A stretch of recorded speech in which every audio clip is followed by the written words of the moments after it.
Halo semuanya, Assalamualaikum. Apa kabar teman-teman semuanya?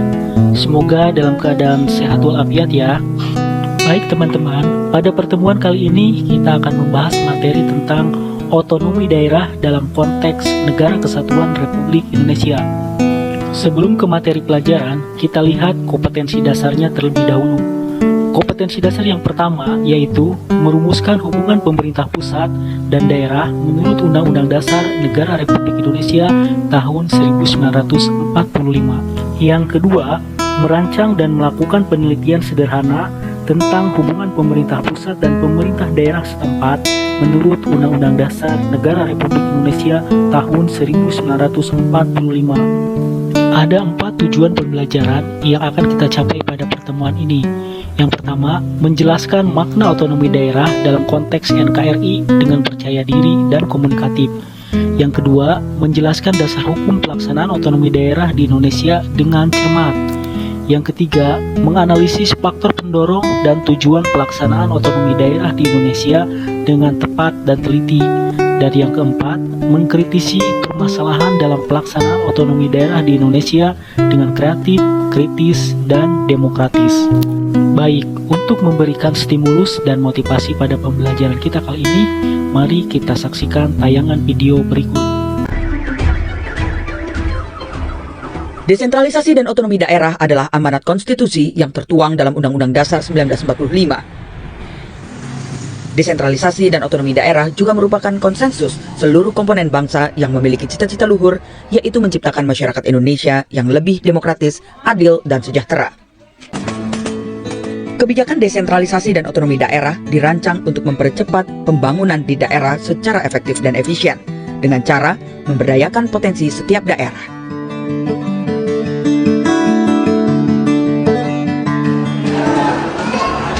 Melalui kebijakan ini, ketimpangan pembangunan yang terjadi akibat jalur birokrasi yang terlalu panjang diharapkan bisa dengan cepat dipangkas. Lebih dari itu, kebijakan otonomi daerah juga diharapkan mampu mendorong pemerintahan daerah agar bisa menciptakan kebijakan-kebijakan di tingkat lokal yang sesuai dengan potensi dan kapasitas daerahnya masing-masing.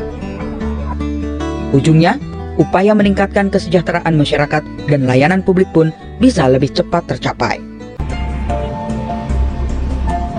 Terlepas dari segala kelemahan itu, satu hal pasti, desentralisasi dan otonomi daerah berhasil menciptakan proses pengambilan keputusan publik yang lebih partisipatif dan demokratis. Melalui OTDA, masyarakat dapat berperan lebih aktif dalam melakukan kontrol sosial, sehingga terbentuk pemerintahan yang lebih transparan dan akuntabel. Otomatis, hal ini mempercepat terbentuknya pemerintahan daerah yang lebih baik dan lebih kuat.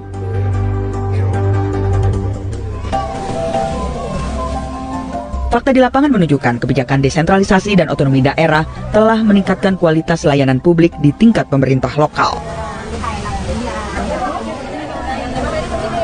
Di bidang kesehatan misalnya, layanan kesehatan yang tadinya seragam dan tersentralisasi kini bisa lebih menjangkau kawasan terpencil dan dirancang sesuai dengan masalah kesehatan yang dihadapi daerah setempat. Di bidang pendidikan, pemerataan akses pendidikan mulai bisa dirasakan semua pihak dengan memperhatikan prioritas kebutuhan masyarakat lokal. Putra-putri daerah yang berprestasi bisa terpantau dan mendapat kesempatan untuk meneruskan pendidikan ke jenjang yang lebih tinggi dengan skema beasiswa pemerintah daerah.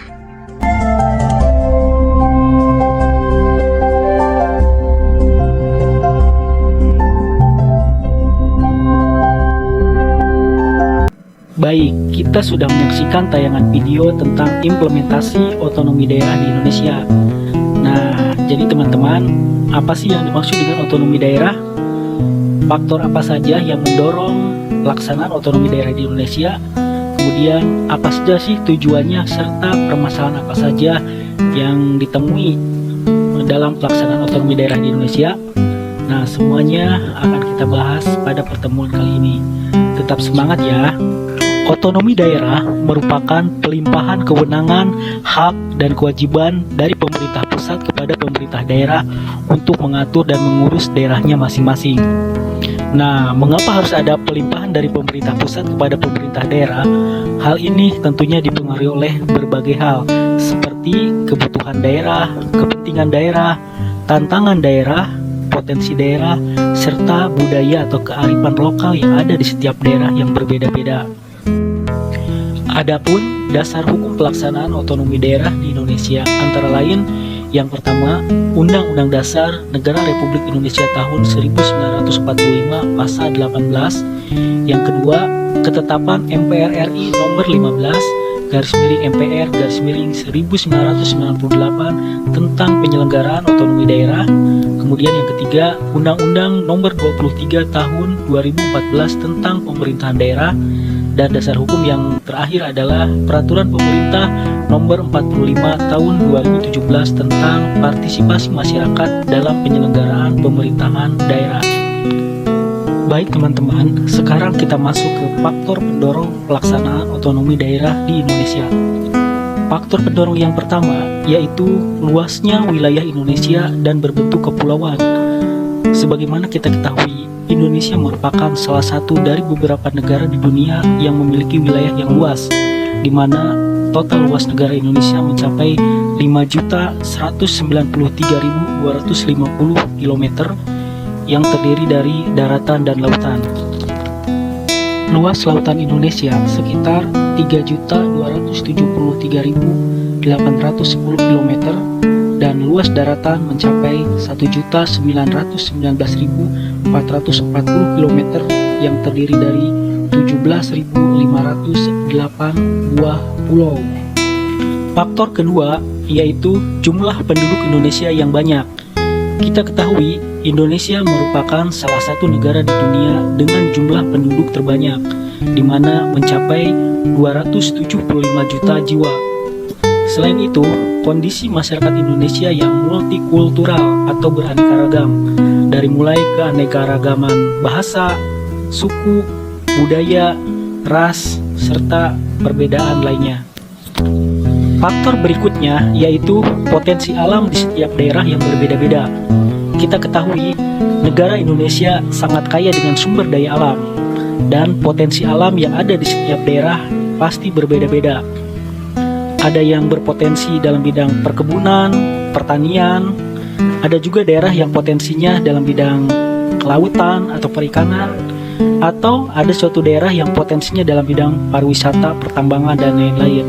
Nah, tentunya potensi apa yang ada di setiap daerah serta bagaimana upaya untuk mengelolanya, tentunya hal ini menjadi wewenang pemerintah daerah karena mereka lebih mengetahui segala sesuatu yang ada di daerahnya.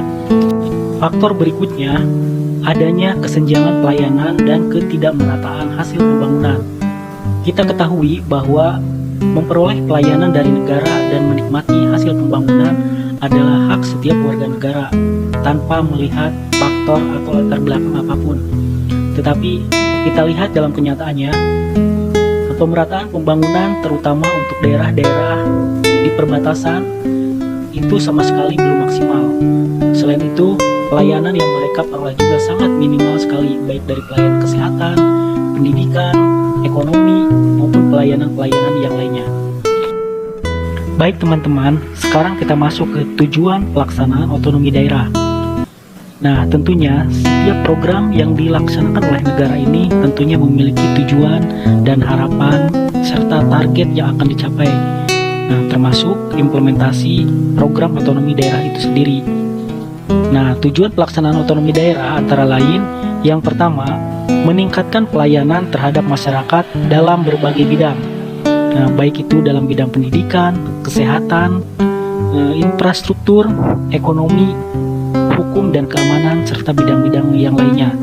Jadi, dengan adanya program otonomi daerah, diharapkan semua pelayanan itu bisa menyentuh setiap lapisan masyarakat sampai ke daerah yang terpencil. Tujuan yang kedua yaitu memaksimalkan pengelolaan dan pemanfaatan sumber daya alam yang ada di daerah. Nah, kita ketahui bahwa Indonesia ini sangat kaya dengan sumber daya alam, terutama di daerah-daerah. Nah, tapi kenyataannya sumber daya alam tersebut belum terkelola dengan maksimal. Nah, jadi dengan adanya otonomi daerah ini diharapkan setiap sumber yang ada di setiap daerah mampu dikelola dengan baik demi kepentingan daerah tersebut dan kepentingan bangsa dan negara. Tujuan yang ketiga yaitu pemerataan pembangunan, baik pembangunan secara fisik maupun non-fisik. Yang dimaksud dengan pembangunan fisik yaitu pembangunan terhadap sarana, prasarana, serta fasilitas umum seperti jalan, jembatan, sarana ibadah, sarana pendidikan, sarana kesehatan, dan lain sebagainya. Sedangkan yang dimaksud dengan pembangunan non-fisik yaitu pembangunan terhadap sikap, karakter, dan pola pikir masyarakat agar memiliki sikap disiplin, tanggung jawab, dan kepedulian untuk sama-sama menjaga dan merawat setiap hasil pembangunan yang ada. Tujuan yang keempat yaitu meningkatkan pemberdayaan masyarakat. Artinya, melalui program otonomi daerah ini diharapkan mampu menciptakan dan menghasilkan masyarakat yang memiliki pengetahuan, wawasan, serta kompetensi yang unggul demi meningkatkan kesejahteraan hidup sehingga mampu mendukung setiap pembangunan yang ada di daerah. Nah, pemberdayaan masyarakat di sini bisa melalui penyediaan lapangan kerja, melalui bantuan modal usaha, ataupun melalui pelatihan-pelatihan yang bertujuan meningkatkan kompetensi masyarakat. Tujuan berikutnya yaitu meningkatkan kreativitas dan daya saing daerah. Maksudnya, dengan adanya program otonomi daerah, maka masyarakat yang ada di daerah serta pemerintah daerahnya memiliki tantangan untuk mengelola daerahnya sebaik mungkin. Nah, teman-teman, bagaimana pelaksanaan otonomi daerah sejauh ini? Apakah berjalan dengan lancar atau banyak kendala? Terus, apakah pelaksanaan otonomi daerah sudah sesuai dengan cita-cita dan harapan bangsa Indonesia? Atau ada beberapa hal yang harus dibenahi? Silahkan teman-teman analisa apa saja hambatan-hambatan atau kendala-kendala yang dihadapi dalam pelaksanaan otonomi daerah sejauh ini. Nah, ini menjadi tugas yang harus teman-teman diskusikan bersama yang lain untuk kita bahas pada pertemuan berikutnya. Baik teman-teman, terima kasih atas perhatian dan kerjasamanya.